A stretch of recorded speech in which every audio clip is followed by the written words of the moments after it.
Now, Sports Talk with Broads. Here's Hunter Brody. Well, that was something. That was the weirdest basketball game. That was odd. That was definitely strange. That wasn't normal. I don't know what I just witnessed, but it was interesting. Let's just say that.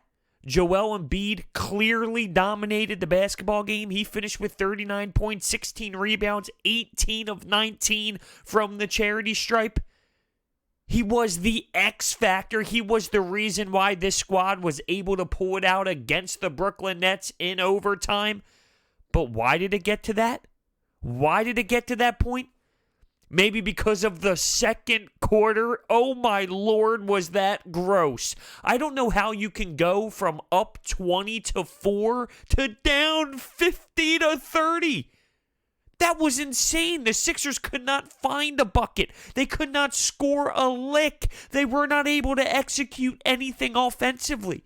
It went from Joel Embiid early dominating Allen to him going to the bench and then the team falling apart for a really long amount of time.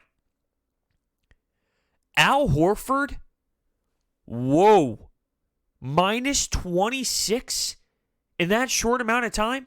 At halftime, he was minus 30 in 11 minutes. Woof! That was a really poor game out of Al Horford, and I just don't understand. It's hard for me to comprehend how he went from what he was last season to this. I'm still not buying it. I am not buying that he went from one extreme to the next just like that. It's just impossible to fall to that degree out of nowhere without injuries being a factor. Like, legitimately just fell off when it comes to the sport of basketball that much? No way. There's a lot to discuss when it comes to this game. But before we do, we need to hear a word from my sponsor, SeatGeek. Are you looking to buy tickets to a Sixers game, an NBA game, an NHL game, or even a college basketball game? If you use the promo code BROADS at SeatGeek's checkout page, you will receive $20 off of your total purchase. It's a no-brainer. Use the promo code BROADS today. Now, right now, as I'm recording this, it's 1 a.m. I had to wait for Joel Embiid post-game to come out of the locker room, and he felt like taking his time. 40 minutes later, here he comes strolling to the podium. Oh, I had to chug a Pepsi on my way home to kind of get the juices flowing a little bit because my eyes were nodding off as I was sitting there waiting for him. I almost forgot what happened in the basketball game. Incredible. But guess what? When you perform like that, okay, you're allowed to take your time. It's funny because Brett Brown was saying how when he missed his one free throw, he was upset with the coaching staff. What's going on here? He shot 18 of 19. And oh, by the way, those were late clutch ones. Not all 19 of them, of course, but there were late clutch free throws that he delivered in a big-time moment to keep the Sixers involved. As I stated, this game was so odd. It wasn't just that second quarter and that brutal lead that they lost. But then you dive deep into the later parts of the game, down the stretch, in important moments. Alec Burks, who had a decent game, no doubt about it, he airballed a shot.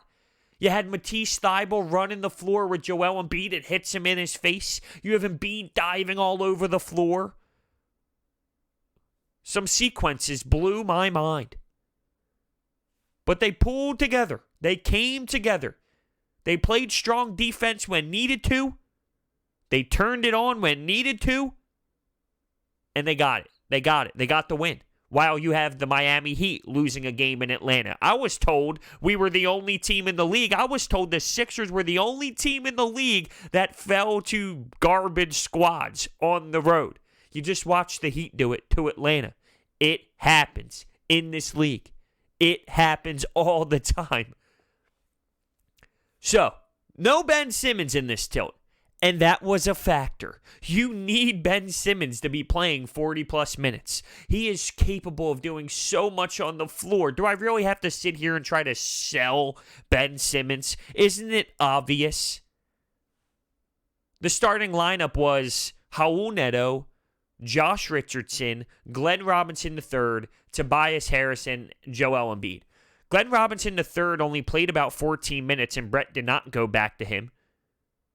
Mike Scott got no playing time at all, which this was the first time all season that happened, to the point where he did not play due to a coach's decision. But that's what's going to happen when you get acquisitions at the trade deadline. And when Mike Scott is playing at the level he's playing at all season, that's going to happen.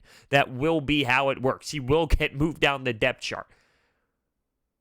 I didn't want to see Neto running the floor, but it's not his fault that he's not really talented. It's not his fault. It's just what it is. It's what this team has right now. But he was killing the team at times. Not at times. He was pretty much killing the team all the time. So was Furkan Korkmaz at, 8 minutes in? When he had 8 minutes, him specifically, not 8 minutes into the game, but when Furkan Korkmaz had 8 minutes, he was minus 24. He hurt the team tonight. He ended up knocking down a desperation shot when the clock shot was winding down, and then he had a layup. But Furkan Korkmaz did not help this team. The bench as a whole really did not help this team, except for one man, and that was Alec Burks. And it was nice to see him get rolling. He was a guy that we saw in Golden State score some buckets, knock down shots, shoot nice from three. As an entire team, this squad struggled to shoot from three. Oh, was it bad? Oh, was it ugly? But what he was able to provide is what we saw him do in Golden State, and how we felt he would be able to help this team once he got going, once he got in rhythm. Tobias Harris played 46 minutes. He scored 22 points, but wow, when I saw the stat sheet afterwards and I saw 46 minutes, holy hell, that's a lot of run for Toby. A lot of guys logged some decent minutes, and keep in mind it did go into overtime, but wow. Normally after a game you look at the stats and you see Ben Simmons rocking around 40 to 42 minutes, and everyone else in the 30s for the most part, the starters that is. It was to an extreme in this one with some of the guys. And when you look at what's coming up next on the schedule, it's an away game in Milwaukee. So you're playing a ton of minutes, and then you're going on the road to play Milwaukee. But you gotta grab the win. That's nobody's fault. I'm just saying it's crazy to see them play that much. There were times where I thought Embiid was being soft. Now, when you look at how he ended the game and how dominant he was, clearly, this was an A-plus game. But he went from attacking Allen almost every possession to being afraid to go after DeAndre Jordan. That was an adjustment that the Nets threw at the Sixers. They put DeAndre Jordan on Embiid, and he was being a factor. And I was getting frustrated, like, yo, Joel, take this man. How are you going to let this man do you like that? You're so much better. You're way more talented. I think we understand, and we saw that Embiid was able to get his once he started to roll. Speaking of Kenny Atkinson, he was getting all pissed off. He got teed up. Maybe he was stressed out because Kyrie Irving and the news that broke, which is he's getting surgery and his season will be over.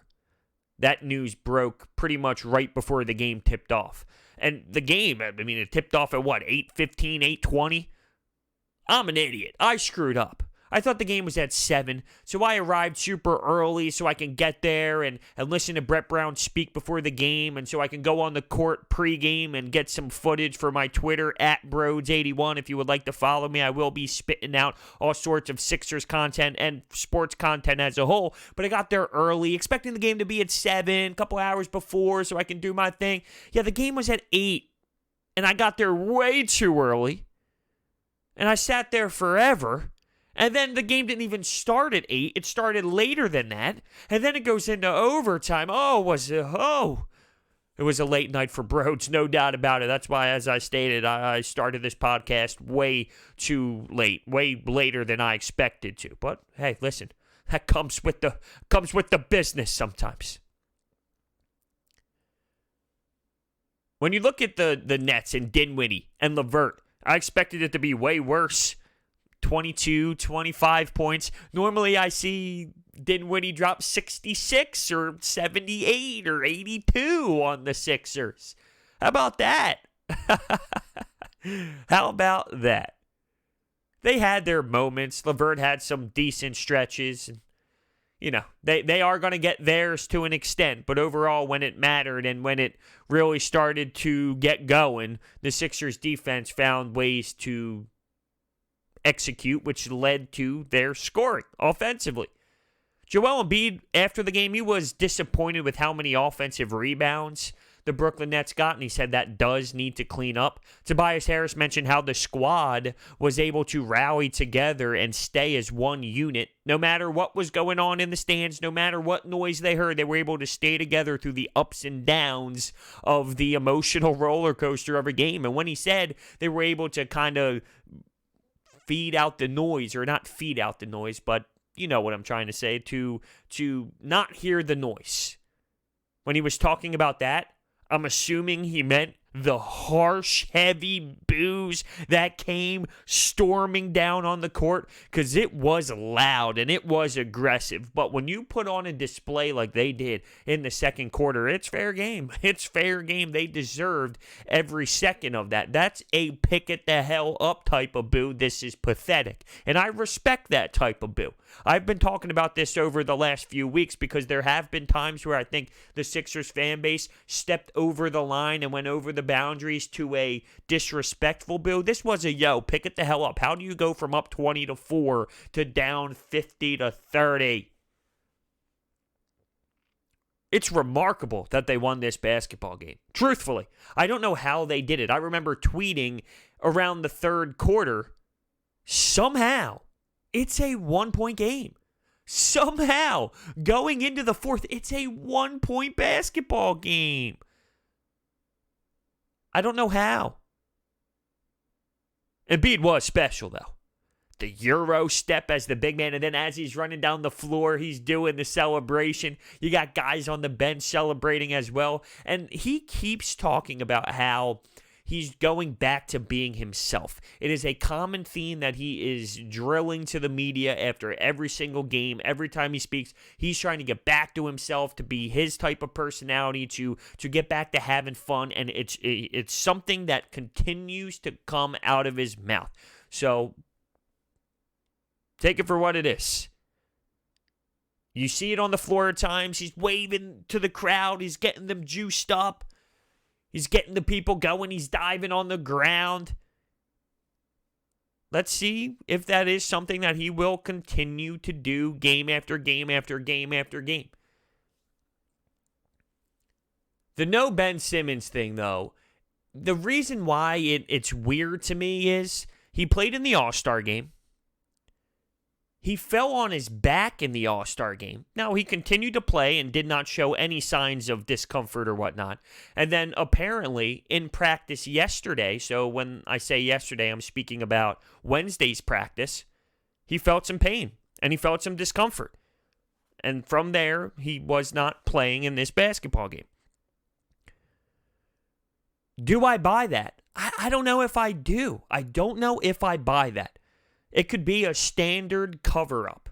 Listen, it happened in practice. It did not happen in the All-Star game. It happened in practice. They can say that. Sure, they can say that. And I feel like that's what they're running with. The PR team got together and said, listen, this makes sense. We're rock and roll with this, and let's move on. If you remember last season, Joel Embiid ended up playing in the All-Star game, coming back from break, and then what? He missed some time due to the knee. Well, now the same's happening with Ben Simmons. But Ben Simmons never misses games, you know? He never misses games. He's always playing 40 minutes a night. He's always giving it 300% for the most part when he's out there. So when he does miss time, you know it's either a cautious thing as an organization as a whole, thinking, okay, does this Brooklyn Nets game really matter without Kyrie Irving, or do we focus on what's super important? Like if he sits out against the Bucks, then maybe I'm more concerned on what's actually going on with his back. If he sits out on the Bucks, yeah, I'll be a little bit more into what's happening here, and I'll need more answers, and I'll need more information. But for the most part, Ben Simmons gives us 80 games of 82 regular season games, right? He gives you about 80 of 82. So I'm not going to stress and get too worked up over it. It is obvious, though, what he does, right? We can all agree that what he does on the basketball floor is super special, and you can tell the difference from when he's there and not. And when I was watching someone like Furkan Korkmaz in this basketball game, how he wasn't getting open looks, how he wasn't able to just be wide open in specific spots, don't you think Ben Simmons has something to do with that? The answer is yes, he does. He affects the game as a whole. He affects the offense as a whole, getting his teammates open looks. To me, that's obvious. It's clear as day. Sometimes I was watching Furkan in this one, and feet looked a little slow. Couldn't really get going at all. Struggling on defense. If he's not knocking down shots, if he is not scoring buckets, to me, he's an unplayable guy because he just hurts you way too much. And to be fair, he wasn't the only one because I know what's coming. Broads, you're going to yell about Furkan Korkmaz, who makes X amount of dollars compared to Al Horford, who makes $100+ million? No, but I think they all need to pick it the hell up. I get money comes into play when it comes to how people perform, but as a whole, everyone's on this squad. Everyone's on this squad right now and has just as much of an impact as anybody else. So if you make $5 or if you make $3,000, if you're on the same team, I don't care because you impact the team at the same time. Like you guys both impact the team to the same degree in your specific role. But I'm just as pissed off at Al Horford, no doubt. It doesn't make sense to me that he is this disturbing. It's not a lack of skill. I'm telling you, there's no way it's a lack of skill. He was a very important piece to a good team last season. He was a factor for that team. A big-time factor. Veteran. High IQ. You're telling me he just no longer can play. From one year to the next, he fell off an entire cliff when it comes to skill and knowledge? No way. No way. But what does that mean then? He was just awful, and he's continuing to just play awful. The talent's there, the IQ's there, and he's just consistently being really bad out there? I guess that is what I'm saying. And he needs to get himself out of it. I talk about it all the time. Players play the game. I look at the players more than I look at anybody else when it comes to the sport of basketball. So he needs to look in the mirror and figure out how to fix this mess, because this mess is on him too. It really is. It's on him too. Now that he's coming off the bench, it's not so much about how he's being utilized as the 4, shooting 9 threes a game. Now his role is playing that big man guy, being that big man role. Now, sometimes I did see Embiid and Horford on the floor at the same time, and it's tough to watch. No doubt. It's tough to watch. I don't know how long I can see that happening. Maybe that had something to do with Ben Simmons not being on the floor and him rotating. And when I say him, I'm talking about Brett Brown. New guys in there just to try something new at this moment. Pre-game, he stated, Brett Brown that is, he wants a 9-man rotation for the playoffs. And it's not going to be a set rotation. Things are going to change around, but he wants to go with a 9-man rotation when it matters most in the postseason. And this backstretch is going to give him that 9-man rotation. Now, he has an idea on what it's going to be and who it's going to be.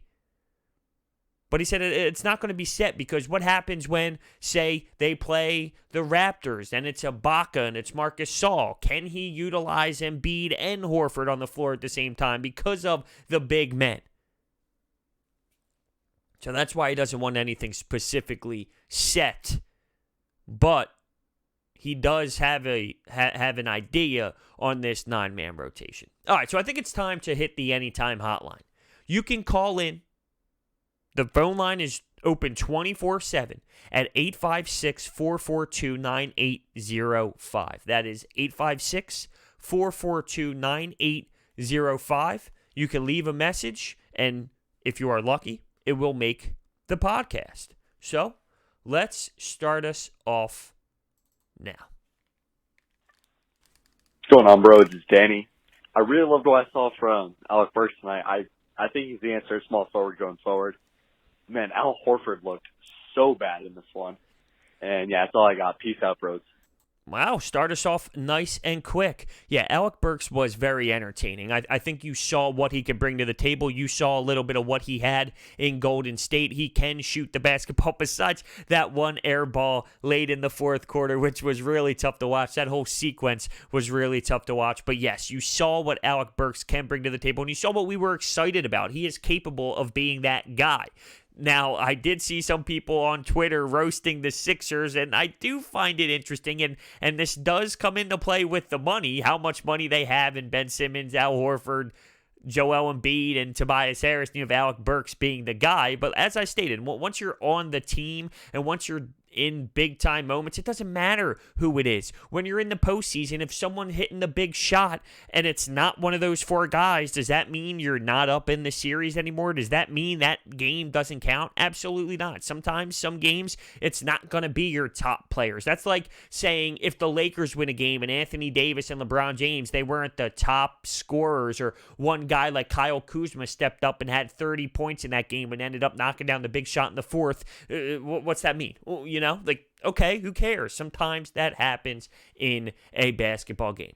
I know he mentioned Al Horford, and that will be talked about until the next game, and hopefully he can make up for it himself. But yes, Al Horford, it was a really awful game by him once again, and that right there should explain the Al Horford situation at this time. Just a big breath out. I guess the word is sigh. Oh, it's early in the morning.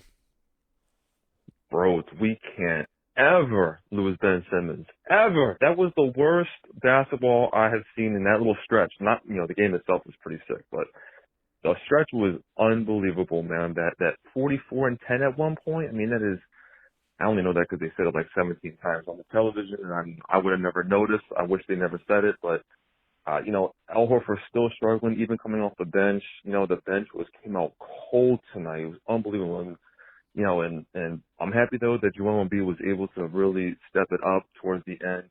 Having Burks come out and really step it up towards the end, and Tobias Harris, and so at least we were able to come back from a 20-point deficit and then win in overtime. That's pretty dope. And even in overtime, that scored 1 point, I think, the entire time. So. The defense really locked up when they won it when they needed to, but, man, I can't wait for Ben Simmons to come back. I am with you 100%. You don't see a lot of games without Ben Simmons, so it is weird, but, man, is he a very important piece to the puzzle. And if you don't see that, God bless you. There are going to be plenty of fans out there that claim you don't need Ben Simmons. You have someone like Joel Embiid. Ben Simmons hurts Joel Embiid's game because of the pace of the game that he runs with. He's always pushing the ball, and that doesn't allow Joel Embiid to get going. These are the type of games where Joel Embiid can settle down low and do his work. Stop it, stop it, stop it, stop it, stop it. They can both absolutely work, and you need Ben Simmons and Joel Embiid. You need both of them. And I absolutely missed watching what Ben Simmons was able to do. Not just with the ball, not just pushing the floor like he does and facilitating, but what he brings to the defensive side of the floor. And you mentioned the overtime. The Brooklyn Nets struggled big time because the defense was popping. But imagine that defense with Ben Simmons. It would have been even crazier. And to be honest with you, it might have not even have gotten to overtime if Ben was playing the game. What's up, Rhodes? Listen, that was a good game tonight for the Sixers.